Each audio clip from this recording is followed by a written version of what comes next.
I'm finally getting to Elon Musk's chart. This is a chart that many people have been asking me to look at. It's a nice and simple chart. It's a much simpler chart than Vance. Vance has a complex chart where, things can go in all kinds of ways. Musk is much more clear, much more simple of a chart to look at, which is refreshing. So he's got an Indra rising sun, an Indra Lagna, okay? And in his Lagna, you can see he's got the sun and Mercury. Indra is the king, the sun is the king, sun is great in Indra, okay? A lot of his success is just simply due to that. He's got the sun in Indra. So he's building a kingdom based on what his real abilities are, what he's actually good at, what he's actually inspired to do. Along with that is Mercury. Sun and Mercury is a Bhuja Aditya yoga. It gives a person skill. And Mercury, with the sun in Indra, is always a potentially good financial boon, okay? Potentially can give a lot of money. And in his case, it has, because the Mercury is not damaged by other planets. Basically, Mercury is not damaged by the moon, his number one enemy, okay? So he's got a really great Mercury there. And Mercury is the crown prince. He's the crown prince because he's learning to rule the kingdom. And the kingdom is not just the kingdom that you're ruling, it's the kingdom of yourself, okay?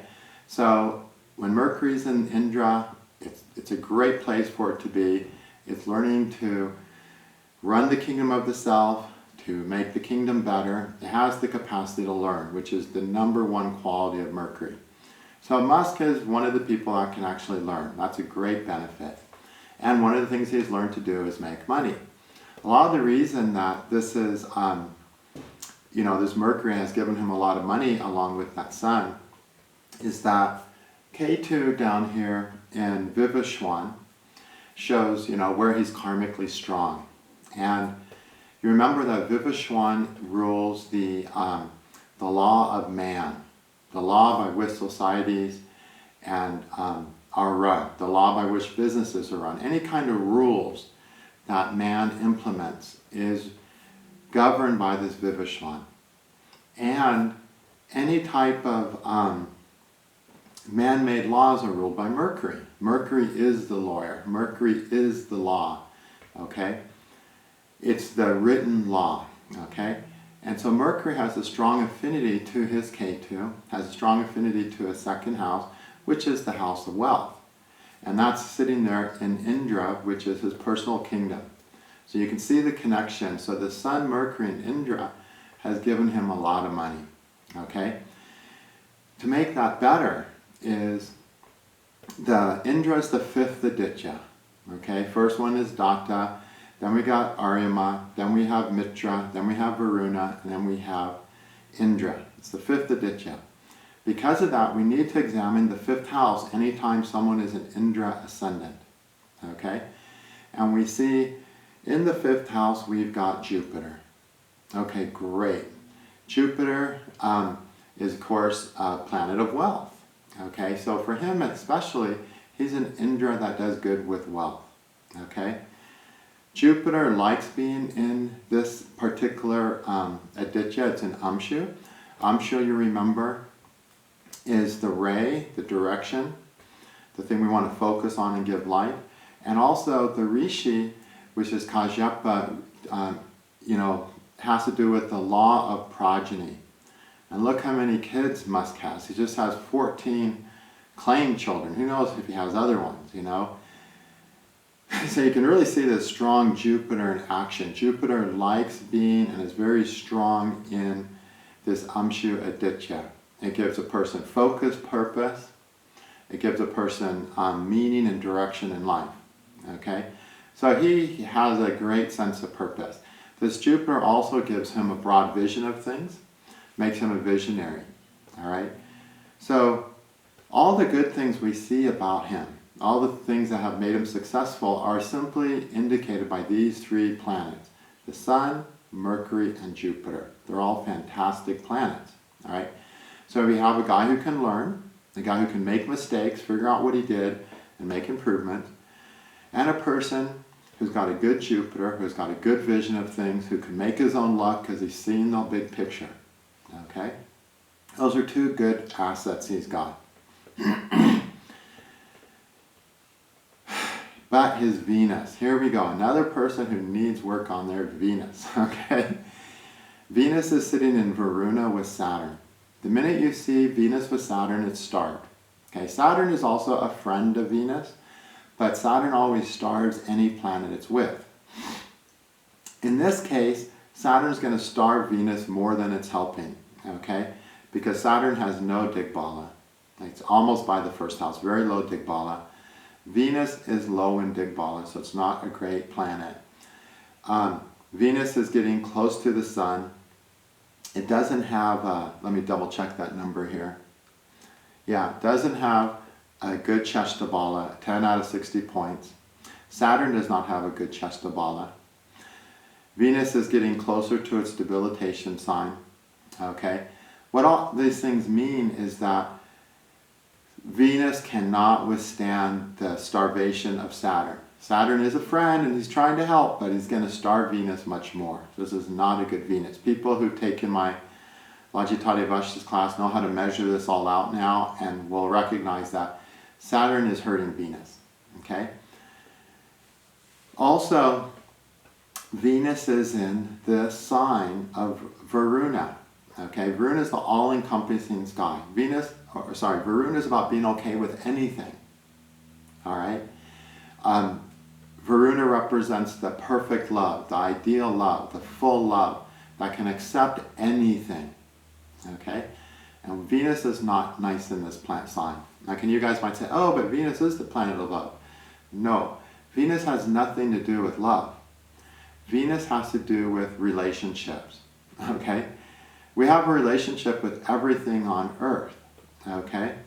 And the love that comes from that relationship is that we get something of benefit from it. And we have a healthy relationship with that thing or that person. We provide something of benefit back. And now this relationship can sustain itself. But Venus is not a planet of divine, all-encompassing love. Jupiter is actually the planet of divine, all-encompassing love. That's why Jupiter exalts Venus. Okay? And Jupiter, of course, we know is exalted in Cancer. Okay? And just from basic astrology, Jupiter is exalted in Cancer, which is an emotional centered sign, of course. And the love's about the feeling of connection and unity. Whereas Venus doesn't rule water signs, right? Venus rules Taurus and Libra, earth signs and Vaishya signs. These are signs of having things, Taurus, and trading them, Libra, to get what you need. Okay?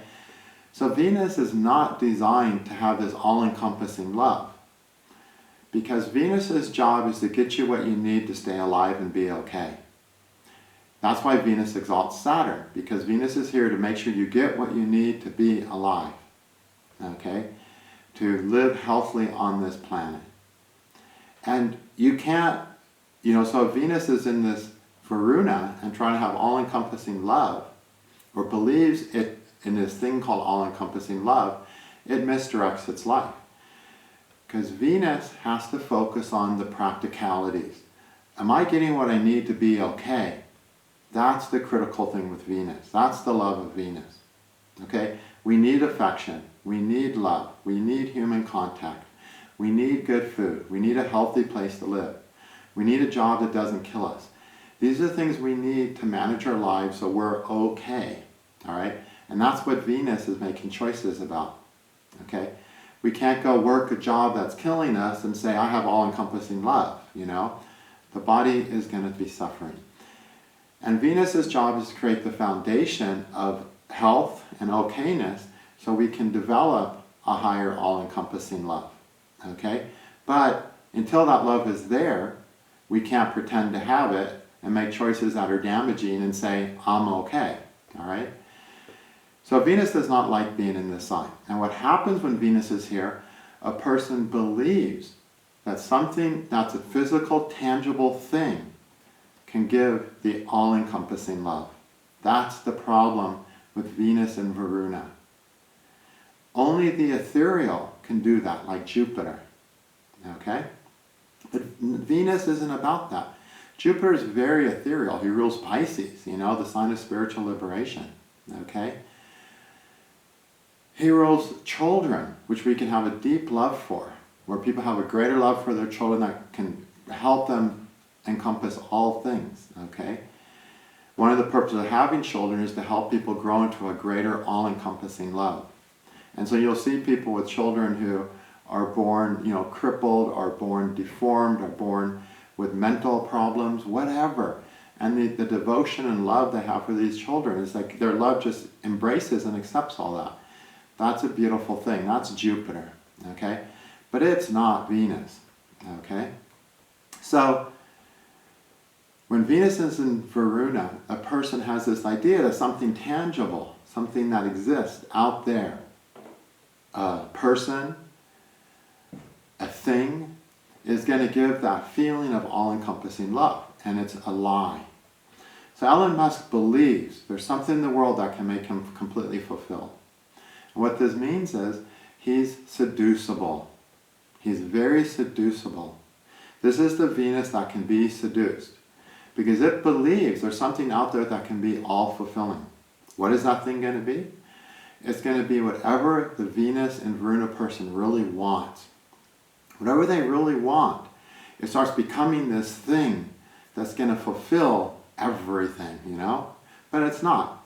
At the end of the day, it's going to be another thing that you have to pay a price for, put a certain amount of energy into, to get something back.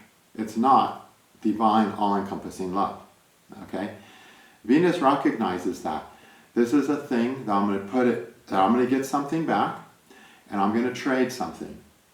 But it's not what's going to fill every void and hole in my heart and being. That's not the domain of Venus. But this Venus thinks that way. So this will cause Elon, when he really wants something, to build this romantic picture about it, about how it's going to be everything, and it's the one thing, and he's going to love it forever, and it's going to give him what he needs forever. And then he's going to find out that, wait a minute, it's not.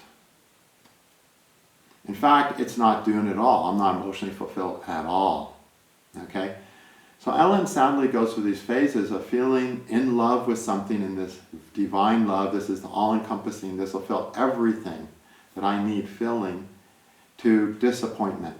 And the disappointment will be extremely strong because Venus is starved by Saturn. It's not just in Varuna playing this game that's going to cause him to lose. It's with Saturn too. That's actually giving him a short end of the stick. So out there in the world, he's making these deals and getting all this money, right? And it's like, wow, But when it comes to his emotional deals, he's always getting the short end of the stick. So he makes an emotional deal with the person. I love you, you love me. And then he finds out, wait a minute, this person is really not capable of being the loving being I thought they were. They pretended to be maybe, but they weren't really. And they're not able to be the loving being they thought they were. They find out that, wait, I need things to work a way that works, which is Venus. Venus needs things to work a way that they work. And he's going to realize he needs that too. But in that moment of seductive Venus and Varuna divine love, or the illusion of all-encompassing love, he feels like all this is going to happen. Then he gets bitterly disappointed every time.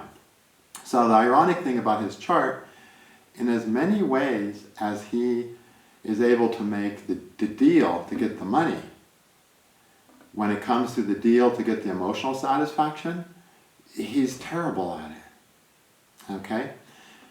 And you can see this by the amount of relationships we've had. And this also happens in the business deals on an emotional level. So when he feels, I need this, this is what I want, and it's a business deal, and this is what's going to make everything yay, he gets emotionally disappointed. So even on his business deals, there's a sting of emotional disappointment if he walks into it with this emotional expectation. Basically, he's not functioning on an emotional level nearly as successfully as a trader as he is with money. He can trade money, but when it comes to trading the hearts, He's the lonesome loser, like that song, And he's always coming short on the emotional deal. And the emotional deal is not just relevant to people, to the women, to the relationships. The emotional deal is in whatever it is that we go, oh, I want this, I crave this, I need this, It's whatever that is, okay? That he puts the emotional investment into, that he expects to satisfy emotionally, always falls short. Essentially, what he's looking for, okay, is not what he thinks it is. Okay, the feeling he thinks he's supposed to be getting is not really the feeling that he's going to get there. So what he thinks he's looking for is not really what he needs. He's confused about that. And so he goes through his emotional disappointments. And this can get so bad sometimes that he literally just wants to disappear. Okay? Where he just doesn't want to be known. So he's doing all these huge things in the world. He's trying to bring us into literally the space age, to the next age of mankind. And while he's doing all that, there's times where the emotional part of him, he's going to continue doing that because the sun and this Jupiter is keeping him going on his kingdom. He's building his kingdom of what he believes can be created. And there's times while he's doing that where once he just goes, once I finish this, I just want to disappear and never be remembered. Okay, so this is a guy who goes between doing the great things and feeling like, wow, I'm doing this because this is who I am, but I just don't even want to be remembered for it. When the emotional anguish gets really disappointed from that Venus in Varuna. He doesn't even want to be seen. Okay? Doesn't even want to be remembered. Okay?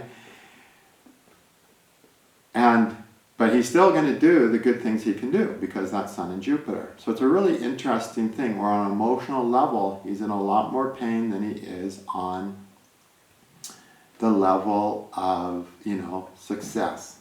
Okay? Now, this basically means he has to work and develop his female side. We always also see that because Rahu's closest to the 7th house, which in a man's chart is the female side. So he has to get in touch with his female side, work through his feelings, see why his feelings are expecting things from the world that aren't true, and learn how to find what he's really looking for emotionally.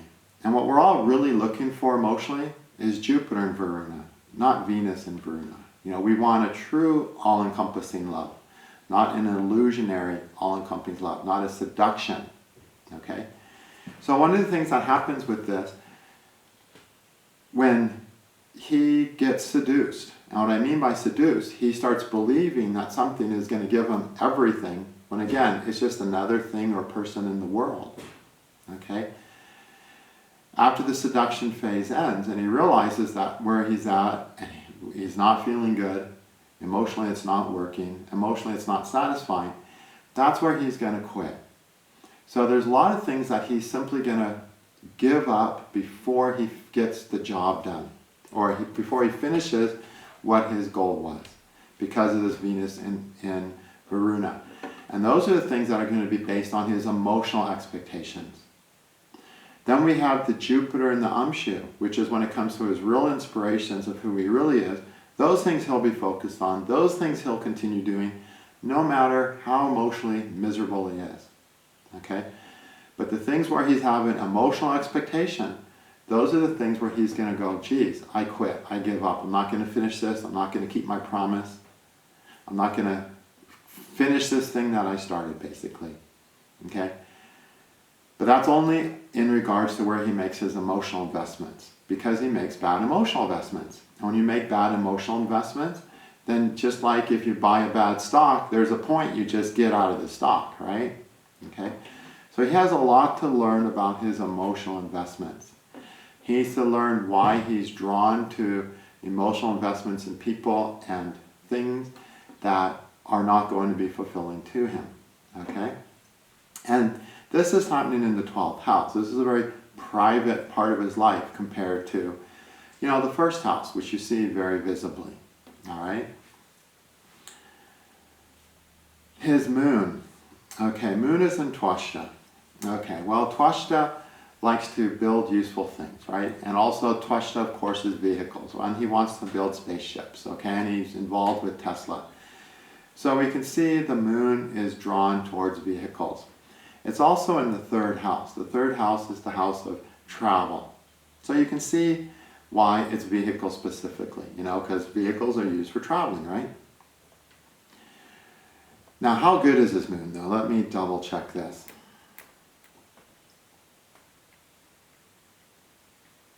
The moon is delighting Sun to 1.2 points, delighting Mars to 25 out of 60 points, Jupiter to 34. It's not doing a whole lot of good stuff in his chart, okay? Moon is never starved unless it's with Saturn, so that's good.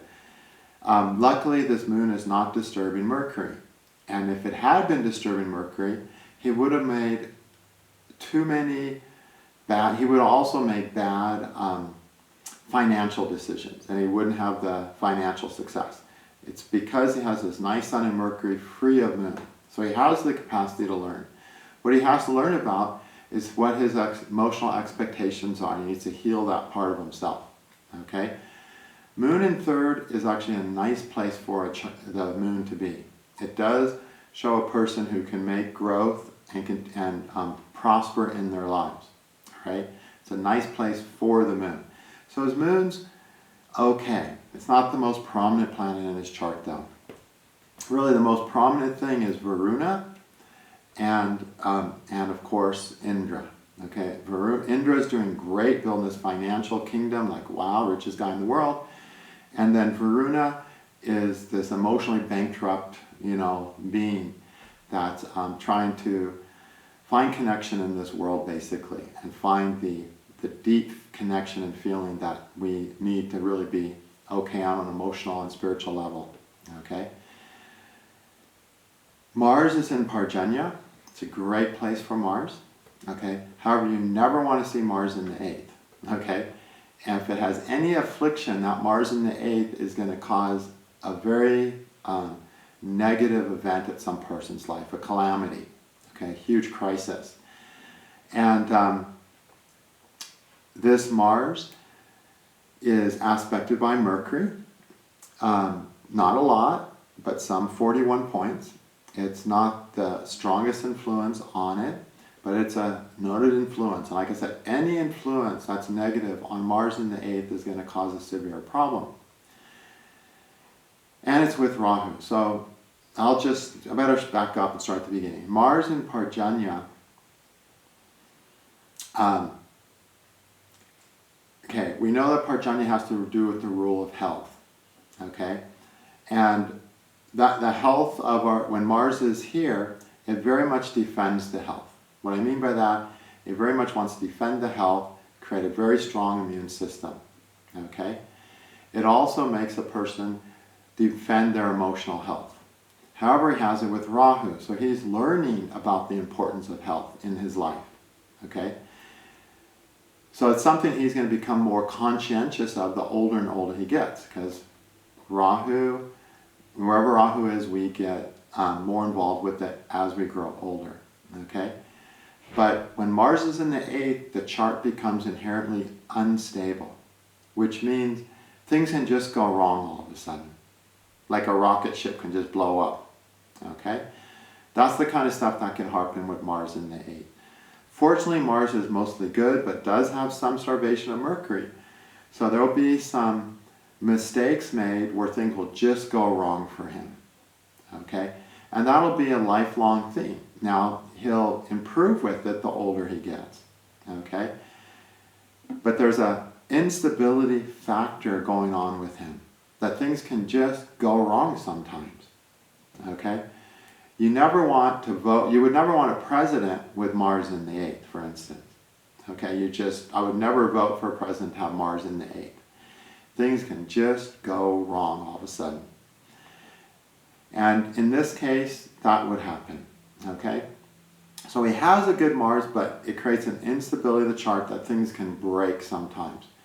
And I think with this, because he has the sun and Indra in the first house with that nice Mercury, he has the capacity, a good constitution, let's say, in lots of ways. But that Mars in the 8th is going to teach him about the importance of health, because it's with Rahu at some point in a very severe way. I think at some point in his life he's going to have a severe medical condition pop up into his life that's going to teach him about the importance of health. And he's going to work much, much harder at some point in regards to his health. And he's going to have to learn about the emotional link to those problems. Okay? Because, Parjanya is not just your physical health, it's also the guardian of the mind, the moon, the manas, which is your emotional consciousness. Okay? Your consciousness of being. And that also is a big part of what's happening to our physical body. In fact, our physical body is just a symbol of the condition of our emotional body in regards to most diseases. So he has that problem up. And in everything he does in life, there's just times things will go wrong. And we've seen this. And we'll continue to see this. But the foundation of the chart is solid. Okay, what I mean by that, he has a solid ascendant. The ascendant anchors the chart. It's the 5th Aditya, the 5th house is solid. So he has a solid foundation, but he suffers a lot emotionally and has a lot to learn emotionally. But he's still going to continue to do his ascendant and his 5th house. Okay? He has the vision of Jupiter. He can see the big picture. He can learn, he can figure things out, he can experiment, try things, he can research and investigate and find the problem of something and correct it. Okay? So he's a suitable candidate for what his role is in the government. Okay? But his Venus, he's still lacking Venus. There's no one here with a true diplomacy. Okay? He can be seduced. When there's something he wants, it'll become a bigger emotional thing, and he'll lose perspective, and he's seducible. Okay? You can't be fully diplomatic if you're a seducible person. And then we got Trump, who's just proud and arrogant. You can't be diplomatic, Vance has the better Venus of them, and his is not perfect. Okay? It's like, where's the good Venus? We're not going to see one, I bet, because we saw in our inauguration chart that Venus was the most trashed planet. Here you have another person responsible for the country, for the United States in some capacity, some in great capacity, with another trashed Venus. Venus is his worst planet, okay? Just like Trump. And their Venuses are the worst planets in very different ways. So you see, if Trump met someone with his Venus, it would be like repellent to each other. They would hate each other. But this pathological Venus of Musk really fits nicely with the pathological Venus of Trump. They can like each other. Okay? Indra and Varuna pathologies, they fit. They can work. Okay? For a while anyway. But in the end, it's unfortunate that we still have a person who's not going to, it just cannot see the best decisions to be made in the here and now.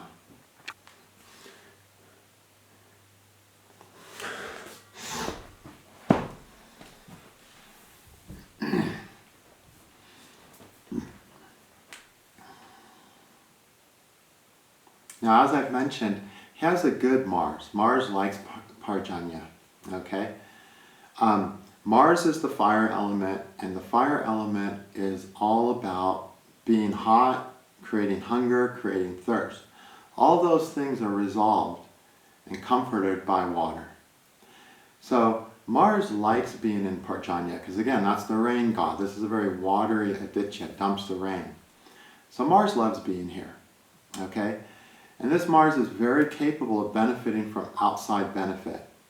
Okay, what that means is that Mars is in this sign can work with teammates. They can work with others. Now Musk is learning to do this lifetime with Rahu there. His continued success has to do with him learning to be a better teammate, to work better with other people. All right? We saw in Trump that his capacity to do this is very, very low. Okay? There's another person we're going to look at that has, who also has a terrible Mars, is Zelensky. You know? He's got a terrible Mars too. It's like, what's up with these people? Too many bad Mars. Musk has a good Mars, but he's developing and learning how to use it. So he can become a more team player. He can learn to work with people better and better, and his continued long-term success will more and more be dependent on him being able to be teammates with others. Okay? He's trying to do that with Trump. The problem is Trump is not very capable of that. Okay? Vance is mediocre with that. It's like we've seen this problem throughout. Okay? He's actually a better team player, and that's good. So if he has someone in his space with a good Venus, he'll be able to work with that person. And that's what he needs. He needs someone with a working, functional Venus, because his Venus is really off the charts bad here. Okay? Whenever you see a troubled Venus, you want to see if Mercury's aspecting. And of course, from the sign next to it, Mercury can't aspect Venus at all. So, horrible Venus going on. And luckily, that has a lot to do with what he wants to do for his own personal self. So, the things he wants to do is for his own personal benefit on an emotional level. That's where Venus is really disrupting things. It's not going to get in the way of his job, okay? But it's going to make him very unhappy at times. So he has to work out the part of the life that he has to work out is the life of his personal desires and his expectations for what the world is going to give back to him. Okay? Otherwise, he's a very, very solid person, and it's no surprise he's managed to make so much money. You know, even with that Mars, which is going to upset, you know, his plans sometimes, he'll continue to be successful with that Sun, Mercury, and Jupiter. Okay? That's my take on him. Really pretty simple. Thank you.